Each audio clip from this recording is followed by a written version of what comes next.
Instagram keeps changing, but I'm here to turn the chaos into clear, actionable steps that you can use to grow your own Instagram account. I'm going to be showing you all of Instagram's new features and, more importantly, telling you how you can leverage them. By the way, this video is sponsored by Storyblocks, more on them later. All right, my loves, it hasn't actually been that long since I've done one of these update videos, and yet here we are with several updates to get through. The first is called Reels linking. If you are a TikTok user, then you will be familiar with this type of feature. It essentially allows you to link your different Reels so that they form part of a series. So if you've ever done some kind of signature series, for example, mine is called Content to Cash, you are now able to link all of those videos together so that people can binge watch them. This is a super useful tool for anyone who does series like the ones that I just mentioned, or anyone who creates content that fits specific themes. So if you tend to create a lot of content about fitness, but then you also create a lot of content about beauty or a lot of content about fashion, you're now able to link these videos together to form almost like a playlist. Pro tip for anyone who wants to utilize this very powerful feature is to start to think about ways that you can include a call to action. So that's basically something that you say at the end of your video, which actually encourages people to watch a full series. So a call to action which says something like, if you want to watch episodes 1 to 7, you can watch them on my Instagram account now. Update number 2, Instagram have added a new metric to your analytics, and oh my God, am I happy about this one. I have wanted this added for a while now. The new metrics are your retention and your skip rate. So this is basically going to tell you how much of your content people are watching, that's the retention, and how often people are skipping through your reels. So you can compare your skip rate for one piece of content to your skip rate for another. The idea here is that you'll be able to use this data to better understand viewer habits when it comes to your video content. So I'll be able to go onto a recent reel and be able to identify key moments of that reel where people may have lost interest. I can then take that information and bring it into my next video to try and avoid people losing interest in a similar way. Now, the skip rate is essentially a hooks metric. Your hook is the first thing that you do within the first few seconds of your video. If you want more advice on how to create amazing hooks, I filmed a whole video on it. I'm going to link to it up here. But your skip rate is going to quite literally tell you how often your hook has worked, so people don't skip and then carry on watching, or how often your hook has not worked, i.e. people skip straight away. So if you ever wanted to have a clear insight as to whether your hooks are actually working, your skip rate is going to be that. The pro tip for me is to bring in another recent feature, which is trial reels, if you want to figure out how well your hooks are actually landing. So upload a few different reels as a trial reel, which basically means it's only shown to people who don't follow you yet and it doesn't appear on your public feed. If you upload a few different reels as a trial reel and then have a look at the skip rate, it will clearly tell you which hook out of those reels has performed the best, because that video will have the lowest skip rate. You can then use that data to inform your future hooks for your future videos. Next update is called Picture in Picture. This is basically an update which allows viewers to continue watching your content whilst multitasking and doing other things on their phone. Again, this is a feature that is super similar to, that's right, TikTok.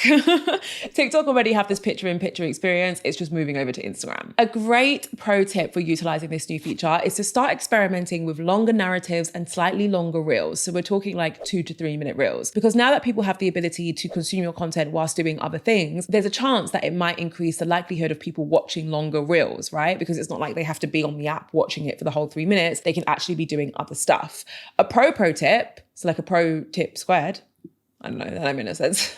Another pro tip is for you to add some kind of element to the screen, whether it's a sound effect, a visual effect, maybe you're saying something different every 20 to 30 seconds just to retain people's attention, right? It's a similar tactic to the one that I use on my YouTube videos like this one. I break everything into chunks and I have new chapters and new titles every few minutes or so in the hopes that anyone who may have gotten distracted while watching my video, I'll hopefully be able to grab their attention again and they'll be watching me again. It's a similar strategy, but this time it's every 20 to 30 seconds because you're doing it for a shorter piece of content. Now, before we jump into the next Instagram updates, I do want to share a resource with you, which is going to help you create better content on Instagram and therefore make the most of all of the changes happening to the platform. Now, not only am I going to share with you this resource, but I'm also going to share with you a little sneak peek into a special offer that I have for you as well. So the resource is, of course, Storyblocks. Now, if you're new to Storyblocks, it's essentially a stock media subscription service, which gives you unlimited access to millions of videos, images, audios, special effects, templates, honestly, the list goes on. And creators like myself, amongst so many others, utilize all of these assets to bring their content to life. Now, a common misconception for newbie creators or people who are new to the creator space is that every single piece of content that you consume from your favorite creator has actually been filmed by them. The truth is, the best creators in the world utilize stock footage to take their content to the next level. Like, have you ever been watching a travel vlog, which is opened with this incredible aerial view of like the beach in Bora Bora and thought to yourself, how have they done that? Like, you know they don't have a drone, so how have they got the aerial footage? Well, I'm going to tell you, they probably didn't get it themselves. They probably got it from Storyblocks. Now, in addition to unlimited access to a whole suite of assets that you can use, Storyblocks also saves creators an average of 3.5 hours per week by streamlining their content workflow. It does this by offering thousands of pre-made customizable templates for editing programs like After Effects, Adobe Premiere Pro, DaVinci Resolve, and Apple Motion. These templates allow you to easily add motion graphics, animations, overlays, logo reveals, all that good stuff with literally just a few clicks. The content that you get access to inside Storyblocks is always curated and super fresh. They frequently update the library to ensure that you consistently have access, high quality, diverse content based on the latest trends that people are searching for. Now, in my opinion, the most important thing to note about Storyblocks is that you can get unlimited access to all of these assets for a monthly set price or on the annual plan. Now, speaking of the annual plan, for a limited time only, you can get 3 months extra for free when you sign up to the annual plan by heading to storyblocks.com/Jade Beeson. I've also put the link in my description. So if you're ready to level up your content and finally get started with Storyblocks, now is the time. Link in my description. Thank me later. Okay, so the next update coming to Instagram is all to do with their DMs. Now, if you've been watching these Instagram update videos for a while, you'll know that Instagram love to update their DM feature. If there's anything Instagram's going to do, it's going to update their DMs.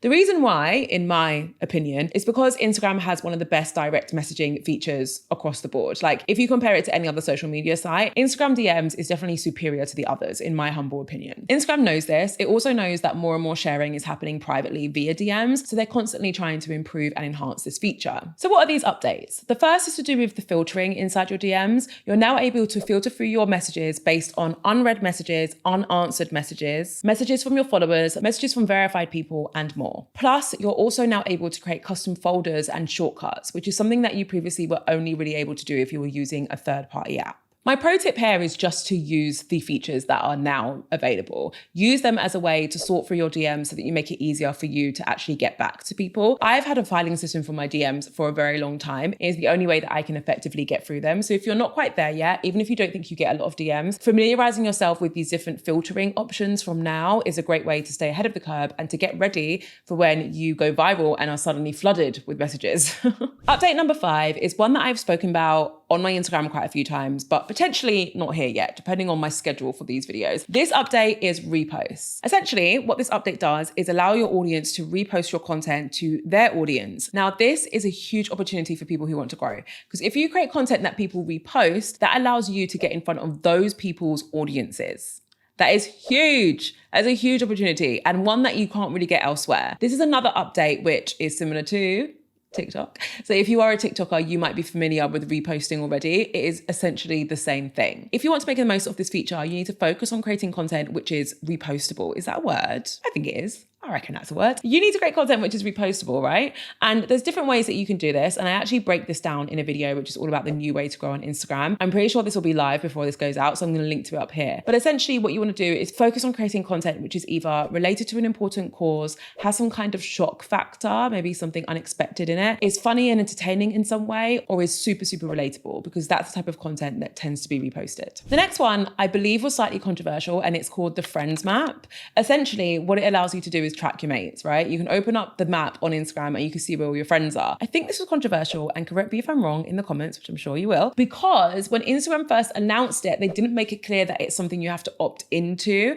So I think there were a lot of privacy concerns with people thinking, oh my God, can suddenly anyone who follows me know where I am? Which would actually be mental and would be a reason for concern. But that's not the case. You have to opt into this. A pro tip for anyone who runs a business that is a local business and relies on like footfall is to make a point to tag your locations in your posts and also in your stories. I envision a future where these different features can be merged and you'll be able to see where your friends are and what they're in close proximity to. And that thing might just be your salon or your restaurant. But the only way your business is going to appear is if you tag the location when you share your content. Next update is your friends tab in Reels. Have you guys seen this? Let me know in the comments if you've seen this update or any of the other ones that I've mentioned so far. This update is essentially a separate tab which only shows content that your friends are interacting with. Now, again, this is an interesting one because if people people start to use this tab regularly and you get a lot of engagement, you will likely start to see more growth as a result, right? However, if you don't get a lot of engagement, then it might be a bit of a problem because you're not going to be appearing on people's friends tabs, because whether or not you appear is based on whether people's friends have engaged with you. Therefore, the main hack that I'm going to share is to do with engagement, right? It's about using different tactics to drive up your engagement, creating content that comments on something trending within your industry, opening a dialogue with your audience so they feel comfortable to respond to your content in the comment section, using comment seeding, which is basically when you write your own comment in the comment section to ask questions and get more engagement. This is the type of stuff that's going to get you more engagement and help you utilize that friends tab. I actually have an entire engagement challenge. It's a 30-day challenge where every single day you're tasked to do different engagement tactics, and it has a huge impact on your engagement by the end of those 30 days. You can get access to it via the link in my description. Maybe that's something that you want to explore if you're struggling with engagement. Next up is one that isn't actually launched. This is one that they're testing, but you know I love to give you all the secrets. This one is about carousels, specifically Instagram testing individual like counts for each carousel. Don't know how I feel about this one. What this will essentially do is make it possible for creators to see which frame or which slide in your carousel is the carousel that got the most likes. And I'm assuming this is based on at what point during the viewing experience did your audience like the overall carousel? Was it on slide 1, slide 2, slide 3, slide 4? Do I think this is a necessary update? No, I don't. However, if it is released, at least it gives us more data and we can use it to refine our future carousels. If we notice that slide 1, which was just some text, didn't perform as well as slide 2, which was a photo, we can use that data to improve our carousels in the future. And that is great. But for the most part, there are other things I'd rather see before this is released. So let's just see what happens. Let me know what you guys think about these updates in the comment section. You always do. And I love reading your thoughts and opinions. If you feel like hanging around, I recommend watching this video. It's all about how you can create the best hooks for your content. It's a super important video. And I even share you side-by-side comparisons of good hooks versus bad hooks. Also, don't forget that you can get 3 months for free when you sign up to Storyblocks' annual plan by heading to storyblocks.com/Jade Beeson, or you can click the link in my description. Thank you so much for watching. As always, I can't wait to see you in my next video.